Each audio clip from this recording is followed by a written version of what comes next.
نعرہ تکبیر، اللہ اکبر، نعرہ رسالت، یا رسول اللہ، نعرہ حیدری، یا علی، نعرہ حیدری۔ یا علی۔ اعوذ باللہ من الشیطان الرجیم، بسم اللہ الرحمن الرحیم۔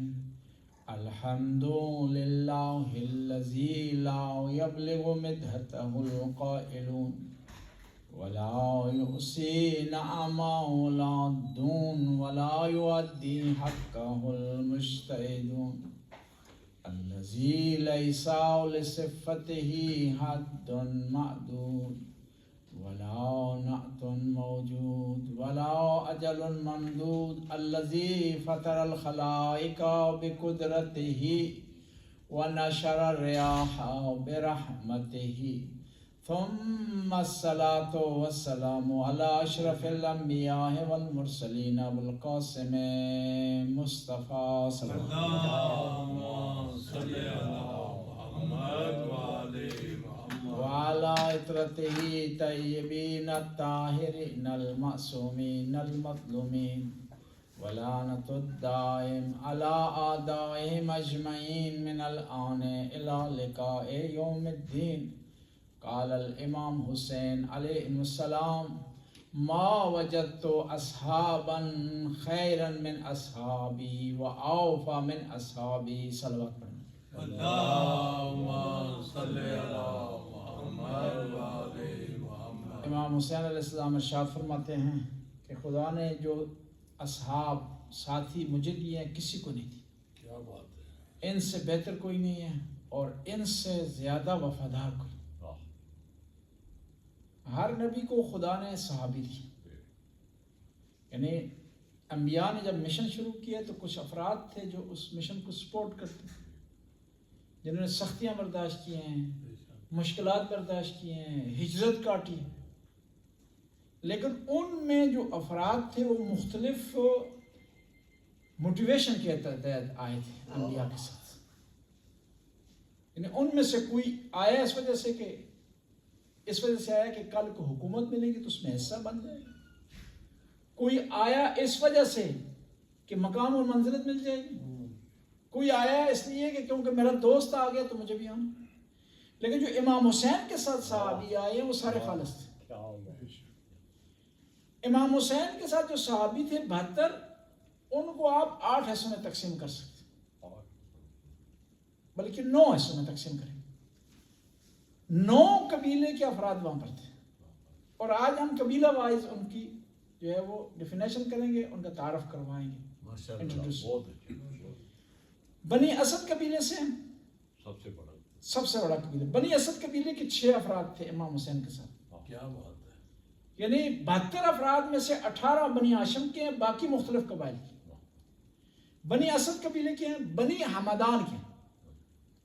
بنی حمدان یمن کا بہت بڑا قبیلہ ہے، یہ آپ یاد رکھیں، حمدان اور ہے، ہمدان اور ہے۔ ہمدان ایران کے ایک شہر ہے، حمدان قبیلہ ہے۔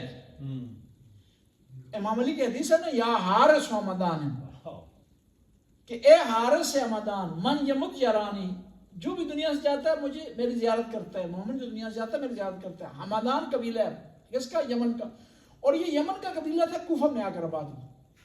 یہ بھی یاد رہے کہ کوفہ پرانا شہر نہیں، یہ خلیفہ دوموں کے وقت چھاونی تھی، ایران پر حملہ کرنے کے لیے چھاونی فوجی بنائی تھی، بعد میں یہ لوگ کیا ہوا شہر میں تبدیل ہو گیا، پہلے اس کا نام ہیرا تھا اور یہ ایران کے بارڈر پر تھا، بعد میں اس کا نام کوفہ چینج ہوا، اور اسی وجہ سے لوگ یہ کہتے ہیں کہ کوفہ کے لوگ مستقل مزاج نہیں تھے، جدھر کی ہوا چلتی تھی اس کے ساتھ ہو جاتے تھے، جس طرح پاکستان میں ہے نا پاکستانی عوام، عمران خان کا نعرہ ادھر، نواز شریف کا نعرہ ادھر، جدھر یہ لوگ کیونکہ مختلف قبائل سے آ کر مختلف شہروں سے آ کر آباد ہوئے تھے، اور ان کو تہذیب نہیں بنی تھی، تہذیب بنتی ہے روٹ سے، پرانا رکھ رکھاؤ ہو، پرانا ٹھہراؤ ہو، پرانی رہائش ہو، نسلیں گزرے تو پھر تہذیب بنتی ہے، جو کم از کم شکریہ جی کم از کم 2000 سے، تو تب جو تہذیب بنتی ہے، تب جو ہے وہ ثقافت بنتی ہے۔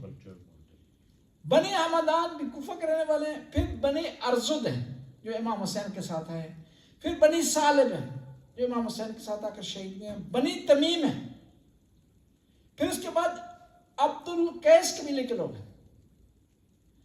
پھر اس کے بعد ہے جی قبیلہ مزجہ کے لوگ ہیں.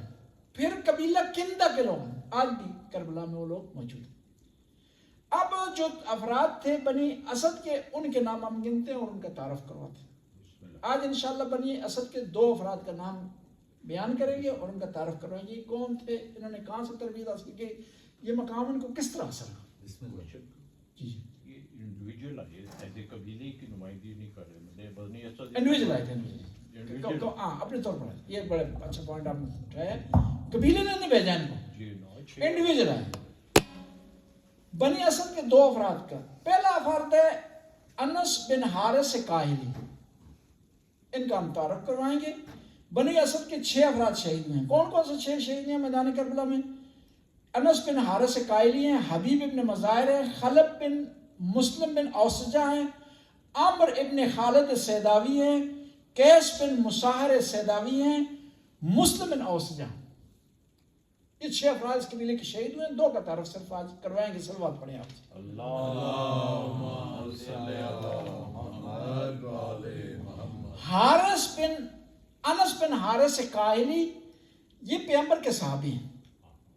یہ خود بھی صحابی ہیں اور ان کے والد بھی صحابی ہیں اور یہ یمن کے رہنے والے تھے اور بعد میں آ کر کوفہ میں آباد ہوئے. ان کے والد کا نام تھا حارث بن بنیہ جو اصحاب صفہ میں شمار ہوتا ان کا. پیغمبر کے ایک صحابی تھے، ان کو اصحاب صفہ کہا جاتا. صفہ کیوں کہتے تھے؟ ہوتا اس طرح تھا کہ جب لوگوں کو علم ہوتا تھا کہ ایک آئے محمد نامی شخص انہوں نے اعلان نبوت کیا تو وہ اپنے شہروں سے آ جاتے تھے پیغمبر کی خدمت. آپ پیغمبر کی خدمت میں آتے تھے تو مسجد کے قریب ایک کمرہ تھا، اس میں ان کی رہائش ہوتی تھی اور وہاں پیغمبر سے درس لیتے تھے اور مسلمان جو مدینے کے تھے وہ ان کا خرچہ برداشت کرتے تھے، وہ ان کو اٹھانے کا انتظام کرتے تھے. اصحاب صفہ انہیں کہا جاتا ہے، اسلام کا پہلا مدرسہ، پہلے غریب لوگوں کا خرچے کی جگہ. اور پیغمبر کے جو بڑے صحابی مالدار تھے وہ خرچہ یہاں ان کا دیتے تھے اور بعض کا یہ خود مدینے سے مانگ کر کے لاتے تھے وہاں رہتے تھے. اور انہیں اصحاب صفہ میں جو مشہور نام ہے اہل سنت کے بہت بڑے راوی ہے ابو ہریرہ بھی انہیں میں شمار ہوتا ہے.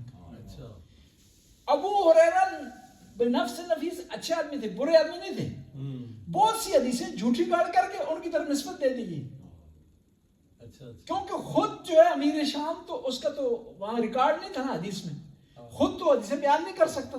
خود کہتا میں نے حدیث پیغمبر سے سنی تو لوگوں نے ماننی نہیں تھی، حدیثیں گاڑ کر کے ان کی طرف منسوخ کر دی ابو ہریرہ کی طرف. میں عرض کر رہا تھا کہ یہ انس بن حارث کاہلی کے والد اصحاب صفہ میں ان کا شمار ہوتا ہے.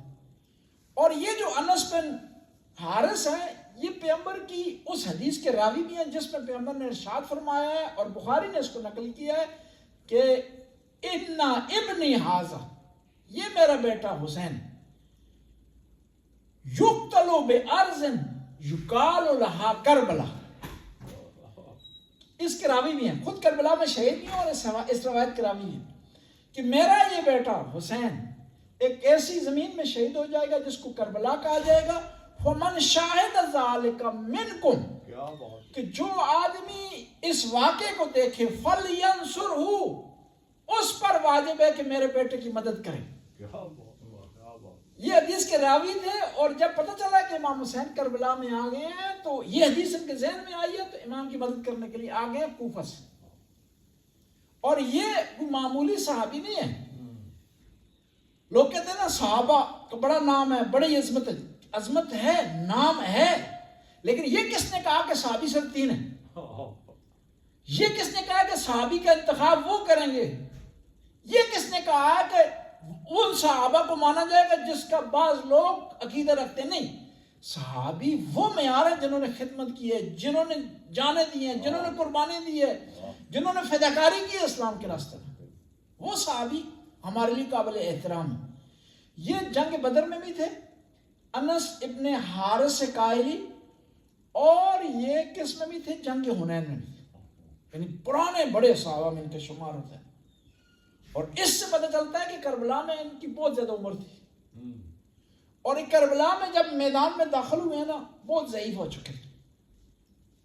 کہتے ہیں کہ امام کو امید نہیں تھی کہ تلوار اٹھائیں گے نا، اتنے ضعیف ہو گئے تھے. کہتے ہیں جب ٹائم ہوا نا تو کہتے ہیں کہ اس طرف سے انٹر ہوئے میدان میں، اور 2 کپڑے انہوں نے باندھے ہوئے تھے.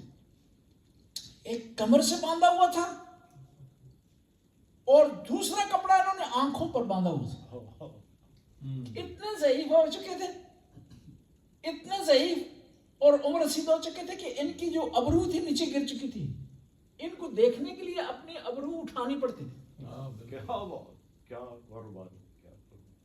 اس لیے کپڑا باندھا کہ مجھے تاکہ ہاتھ میرا تلوار پر. کہتے ہیں امام کی عجیب انداز سے میدان کربلا میں داخل ہوا. نواس رسول کی نگاہ پڑی تو رو گئے. نواس رسول جب میدان میں داخل ہوئے ہیں، ایک کپڑا کمر سے باندھا ہوا ہے، ایک ہاتھ میں عصا ہے، ایک ہاتھ میں تلوار ہے، یہاں بھی کپڑا باندھا ہوا ہے. امام کی نگاہ پڑی ہے تو امام نے کیا فرمایا ہے؟ کہا شکر لکا یا شیخ، اے میرے نانا کے بزرگ صحابی، خدا آپ کا شکریہ ادا کر رہا ہے. سبحان اللہ. کیا اور یہ کون ہے؟ پتہ کیا کہا نواس رسول جب مجھے علم ہوا کہ آپ کوفے آ رہے ہیں تو میں کوفہ سے باہر آ گیا تھا تاکہ میرا آمنا سامنا نہ ہو اور آپ کا ساتھ نہ دینا پڑے.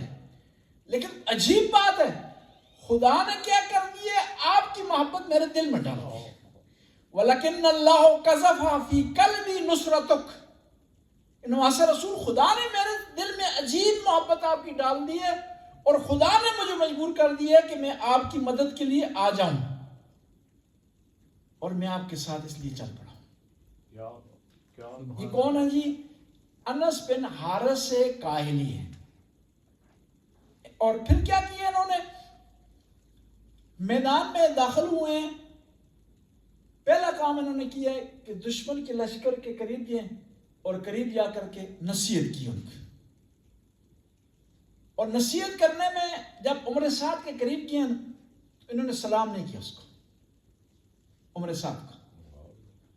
دیکھیں نا، بوڑھے ہیں، بزرگ ہیں، کمر میں کپڑا باندھا ہوا ہے، مشکل سے چل رہے ہیں، ایک ہاتھ پہ تلوار ہے، ایک ہاتھ میں عصا. عمر سعد نے کہا تو نے مجھے سلام نہیں کیا، مجھے مسلمان نہیں سمجھتا؟ انہوں نے کہا واقعی میں تمہیں مسلمان نہیں سمجھتا کہ 3 دن سے حسین کے بچے پیاس سے بلک رہے ہیں اور ان کے ہونٹ خشک ہو گئے ہیں. تو کیسا مسلمان ہے کہ ان کے لیے تو نے پانی بند کیا؟ تجھے پتہ نہیں ہے حسین کون ہے؟ اگر نہیں پتا تو میں بتاتا ہوں. یہ وہ ہے جس کے لیے حسین، جس کے لیے پیغمبر اپنے سجدے کو طول دیا کرتے، یہ وہ جس کے لیے پیغمبر ممبر چھوڑ دیا کرتے تھے. عمر سعد نے کہا اس ساری چیزوں کا مجھے علم ہے، لیکن میں مجبور ہوں، مجھے حکومت ملنی ہے رہ کی. اگر ایسا نہیں کرتا ہوں رہ کی حکومت نہیں ملنی مجھے. اب اس پوزیشن میں میدان میں داخل ہوئے نا. اچھا امام حسین کے جو صحابی تھے نا، ان کا روب بڑا تھا. یہ نہیں دیکھیں نا، ایک آدمی بوڑھا ہے، ایک ہاتھ میں عصا، ایک ہاتھ میں تلوار ہے، کمر بھی اس نے باندھی ہوئی ہے، دکھائی بھی اس کو صحیح نہیں دیتا. دشمن اس کو سیریس لے رہا ہے. یہ روب تھا، خدا نے ڈالا ہوا تھا. کہتے ہیں میدان میں داخل ہوئے ہیں تو کیا پڑھا؟ رز پڑھا ہے. اس بزرگ بوڑھے نے رز پڑھا ہے. قد علمت کائل و دودان. کائل قبیلہ اور دودان قبیلہ جانتا ہے کہ میں کون ہوں. یعنی اس حالت میں رجس پڑھ رہے ہیں. اے میری قوم، دیکھنا کہ حسین کا سپاہی کس طرح لڑنے والا ہے. آل علی شیعۃ الرحمن. جان لو یہ علی والے ہیں نا، یہ رحمان کی شیعہ ہے. وہ آل حرب شیعۃ الشیطان. اور یہ جان لو کہ یہ جو یزیدی آئے نا، حرب والے لوگ آئے ہیں. حرب مجھے یاد آ گیا، امام کے صحابی ہیں، ان کا نام ہے بریر. فرماتے ہیں انا بریر البجلی والجملی والا دین علی ودینہ دین النبی. لوگوں کون ہے؟ میں کون ہوں؟ میں تعارف پروار ہوں، میں بریر ہوں میں جمل میں لڑنے والا ہوں، میں پہاڑ ہوں اور میں علی کے دین پر ہوں، اور میں اس علی کے دین پر ہوں جس کا دین نبی کا دین ہے۔ جب یہ انہوں نے کہا نا بریر نے، تو سامنے دشمن سے ایک آدمی نکلا سامنے۔ یہ نہ کہو کہ میں دین عثمان ہوں، جو دین علی کے مقابلے میں وہ شیطان کے دین پر ہے۔ کیا بات ہے۔ اب اس کے بعد امام کے دوسرے صحابیوں کا تذکرہ کرتے